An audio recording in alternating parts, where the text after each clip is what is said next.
আগামী রোববার থেকে স্বল্প পরিসরে প্রশাসনিক কার্যক্রম শুরু করার সিদ্ধান্ত নিয়েছে মাইলস্টোন স্কুল অ্যান্ড কলেজ কর্তৃপক্ষ। ক্লাস কবে শুরু হবে সিদ্ধান্ত হবে সেদিনই। এদিকে বিমান বিধ্বস্তের চতুর্থ দিনেও মাইলস্টোন স্কুল অ্যান্ড কলেজের সামনে ভিড় ছিল অভিভাবক এবং শিক্ষার্থীদের। ক্লাস শুরু করতে এখনো মানসিকভাবে প্রস্তুত নয় বলে জানাচ্ছেন শিক্ষার্থীরা। এদিকে আগামী রোববার তদন্ত প্রতিবেদন জমা দেওয়ার কথা রয়েছে মাইলস্টোন স্কুল অ্যান্ড কলেজ কর্তৃপক্ষের গঠিত কমিটির। রফিক মাহমুদের রিপোর্ট। ঝলসে যাওয়া ক্লাসরুম, ছোট ছোট চেয়ার, ব্ল্যাকবোর্ড, আগুনের লেলিহান শিখা আর বিস্ফোরণের তীব্রতায় দুমড়ে মুচড়ে গেছে লোহার আগল, জানালার গ্রিল, ফ্যানের পাখা। বিধ্বস্ত নড়বড়ে ভবনের এখানে সেখানে পড়ে আছে স্কুল ব্যাগ, ইউনিফর্মের অংশ, জুতো, পানির পট, ছিন্ন ভিন্ন আধপোড়া বই খাতা। এই ক্লাসেই 3 দিন আগে বসেছিল বেশ কয়েকজন উচ্ছল শিশু, কিন্তু বিধ্বস্ত হওয়া প্রশিক্ষণ যুদ্ধ বিমানের আঘাতে মুহূর্তেই প্রাণ হারায় তারা। বিমান বিধ্বস্তের পর আগামী রোববার থেকে স্বল্প পরিসরে প্রশাসনিক কার্যক্রম শুরু করা হবে বলে জানিয়েছে মাইলস্টোন কর্তৃপক্ষ।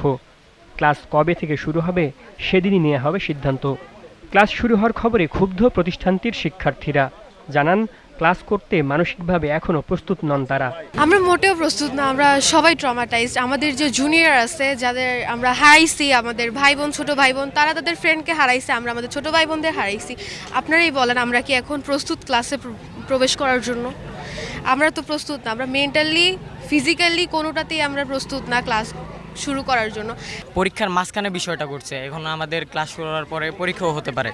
আমরা পরীক্ষা কিভাবে দিব ও আমাদের সময় দেওয়া হোক, আমরা মেন্টালি প্রিপেয়ার্ড হতে চাই। এদিকে ঘটনার পর প্রথমবারের মতো আনুষ্ঠানিক বিবৃতি দিয়ে স্কুল কর্তৃপক্ষ জানান, মর্মান্তিক এই ঘটনায় মারা গেছেন 18 শিক্ষার্থী সহ 22 জন, নিখোঁজ 3 শিক্ষার্থী ও 2 অভিভাবক। তবে স্বাস্থ্য অধিদপ্তরের হিসেবে মৃতের সংখ্যা 31, যার মধ্যে 26 জনই শিক্ষার্থী। সবশেষ আইএসপিআর এর গত পরশুর দেয়া তথ্য অনুযায়ী ঘটনায় মারা গেছেন 32 জন। এক একজনের পক্ষ থেকে যে যতটুকু সম্ভব আমরা সাহায্যের হাত বাড়িয়ে দিয়ে চেষ্টা করেছি। এখন সঠিক সংখ্যাটা স্কুল কর্তৃপক্ষ এবং যারা হসপিটালে আছেন তাদের সমন্বয়ে আসলে সঠিক তথ্যটা আপনারা পেয়ে যাবেন। আসলে আমরা ওই উদ্ধার কার্যক্রমটাকেই মেইন ফোকাসে রেখে কাজ করেছি। কতজনকে আসলে নিয়ে যেতে পেরেছি বা ওই সময় আসলে আমাদের আর ওইটা কাজ করে নাই। আমরা যাদেরকে সামনে পেয়েছি তাদেরকে একটা নিরাপদ স্থানে নিয়ে যাওয়ার জন্য কাজ করেছি। এদিকে সিআইডি কর্তৃপক্ষ ডিএনএ নমুনা পরীক্ষা শেষে 5 মরদেহের পরিচয় শনাক্ত করেছে, যারা সবাই শিক্ষার্থী।